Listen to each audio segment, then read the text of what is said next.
Hello, hello, and welcome to another episode of Glorious Life on Wheels. Today, I want to talk to you about something that has been on my mind for quite a while.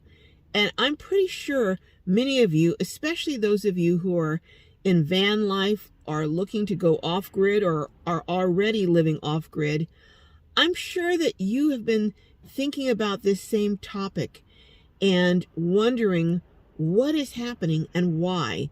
And that topic is why the rich and powerful and government, why they're so determined to destroy van life and off-grid living. What is their motivation? What is their incentive? Well, today I'm going to share with you what I have concluded are the reasons that they're doing this. And it is really, it's a little bit scary, but come on and let's talk about it, shall we? I'm not going to make you wait till the end of the video to tell you what the reasons are, at least the reasons I believe. I'm going to give you the reasons, and then I'm going to explain why I say that. The reasons that they're trying to destroy van life and off-grid living, in my opinion: power, greed, control. Very simple. Why do I say that? Okay, well, you know what? Let me explain. Let's look at some major corporations that are making billions of dollars. Amazon, Walmart. Those are just two of the major corporations. Now, can you imagine the CEO of Amazon going into warehouses and pulling products to load them on to get them delivered? Can you imagine him driving the truck delivering those packages? Can you imagine the CEO of Walmart or top-level management in Walmart going into stores and ringing up customers? Well, of course not. That would be ridiculous. So what do they need? They need worker bees. So how do they make worker bees stay worker bees? Well, collectively, if you remember during COVID, how high prices and rents went, how high groceries started to climb, everything. I don't think this was by coincidence. I think there was a strong need to motivate people to stay working. So if you've got rents shooting up through the sky, if you've got the cost of food, the cost of basic necessities like transportation, groceries, medical care, if you've got all of these things going sky high, people can't quit their jobs. They need to stay. They need to stay with their nose to the grindstone to be able to pay. They need to have 2 and 3 jobs even to pay for basic necessities. So I don't think it was a coincidence that everything started to go up all at the same time, around the board, across the board. But people started to rebel. During COVID, as prices were going up, you had people saying, oh, bump this. And RV sales, if you recall, went through the sky. They couldn't build those things fast enough because people decided to drop out. They got tired of paying high rents. They got tired of high insurance and taxes and utilities going sky high for running your air conditioner in the summer or heat in the winter. So people started dropping out and started living in vehicles, vans, motorhomes, RVs, and living off-grid. Prior to COVID, it wasn't as big a movement per se.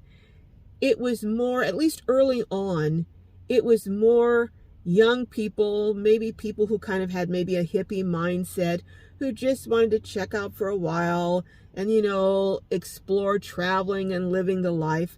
But as prices started to really escalate, more and more people decided, you know what? I need an alternative. I don't want to have to work 2 and 3 jobs just to survive. And it really went from being just a fad to being a lifestyle that gathered steam, you know, like a snowball going downhill. And as that happened, these corporations, the rich and the powerful, started to get scared. And what you started to see, and what we've seen across the country, is a concerted, and I would even say a vicious effort to prohibit people from being able to live not only in vehicles, but also off-grid. Everywhere I go now, there are signs on public streets, not just private property, but public streets prohibiting people from parking there from, say, 10 at night till 6 in the morning, the hours that people typically would sleep. There are also signs now at rest stops prohibiting people from staying there more than 2 hours. There are signs at truck stops prohibiting people also from sleeping there overnight. Even Walmarts and other places that used to allow people to sleep overnight, no more. Those are fading away fast and furious. But why? Again, they need worker bees. And if worker bees can gain freedom from financial bondage by living in a vehicle, they're going to stop it, because they're not going to have people running their corporations or doing the grunt work to make them rich. What are some other ways that they're trying to gain control? Well, just look at some legislation that was being batted about in California.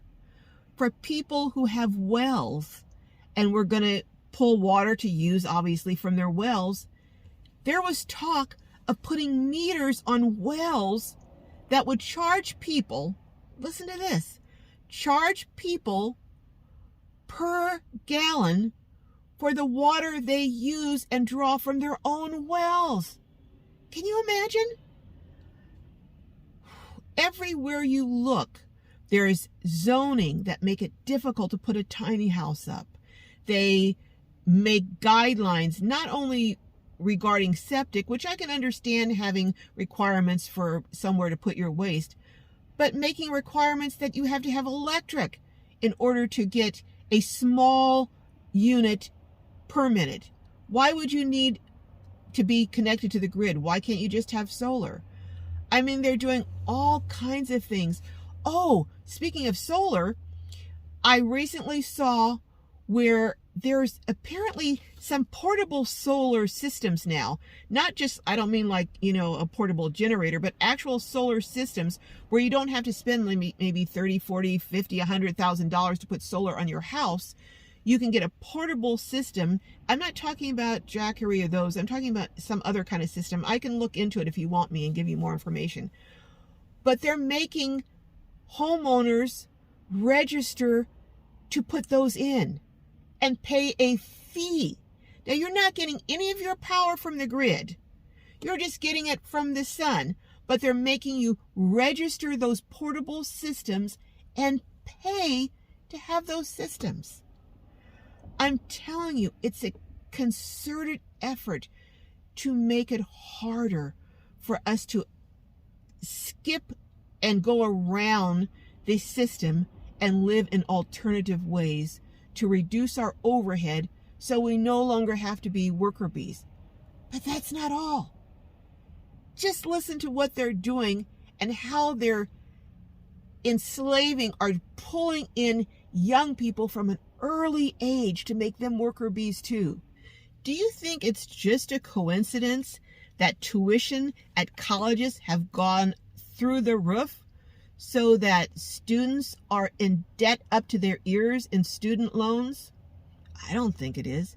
Do you think it's just a coincidence that colleges allow credit card companies to come onto campus and sign up these gullible, naive kids so that they're in debt up to their ears before they even graduate from college with credit card debt? No, they want to suck them in early, get them tied into a system that makes them have to get a job and work there forever.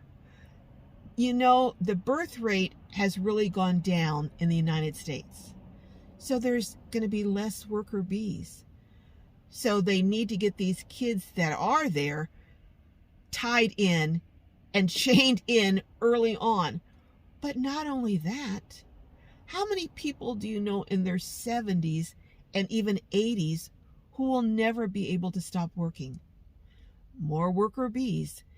You have to keep these worker bees working longer. So what do?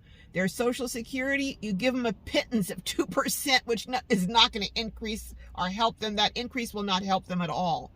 I mean, it just seems everything in this system is working in concert to keep us enslaved into a system that is not working in our best interest. And we need to wise up and start coming together in communities. I'll tell you one of the things I think we really need to do. We need to start looking at local elections, because that's where a lot of these rules are made that impact individual communities. Whether you can park on streets overnight, whether you can even park on public property, whether you can have a trailer or a small tiny house on your property. Those are the people who make ridiculous rules that make it illegal for you to even sleep in your own vehicle on your own property. So start looking at these local elections and start looking at who are you voting for. Are you voting for people who are going to be enemies to your freedom? Are you voting for people who are going to protect it and uphold your rights? Anyhow, I didn't mean to get on a soapbox on this, but I just wanted to show you some ways that the system is rigged against Joe and Jane Doe and set up to make us not only worker bees for, most of our typical working life, but now to make us worker bees into our 70s and 80s, and to get our young people hooked into their system and into debt early on, so they have to stay chained to the system. Let's be smarter. Let's be wiser. Let's come together and think of ways to say no. Enough. We're taking back control. Anyhow, I love each and every one of you, but let me know what you think. Do you think that there is, maybe not everyone is conspiring and meeting together, but collectively that they're doing things to maintain their power, their control, and their greed, and feed their greed? Let me know in the comments what you think. I so appreciate each and every one of you. And if you want to help this channel, you can do so by making sure you watch all my videos all the way through and comment. Let me know you're there. And if you're not subscribed, what on earth? Go ahead and hit that button, subscribe, so you can get notification every time I upload a video. Meanwhile, may your journeys be filled with joy and blessings, and I will see you hopefully very soon from Quartzsite, Arizona. Bye-bye till next time.